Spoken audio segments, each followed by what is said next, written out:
আমরা এমন কিছু কাজ করে থাকি যা আমাদের মস্তিষ্কের জন্য অনেক বেশি ক্ষতিকর।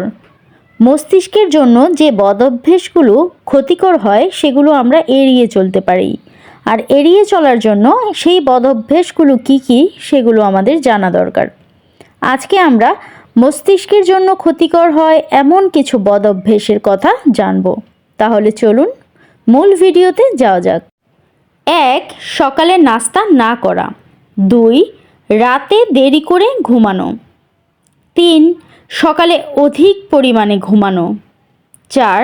ইচ্ছাকৃতভাবে প্রস্রাব আটকে রাখা। 5. অতিরিক্ত মিষ্টি জাতীয় খাবার খাওয়া। 6. খাওয়ার সময় টিভি বা কম্পিউটার দেখা। 7. মাথায় ক্যাপ বা স্কার্ফ অথবা পায়ে মোজা পরে ঘুমানো।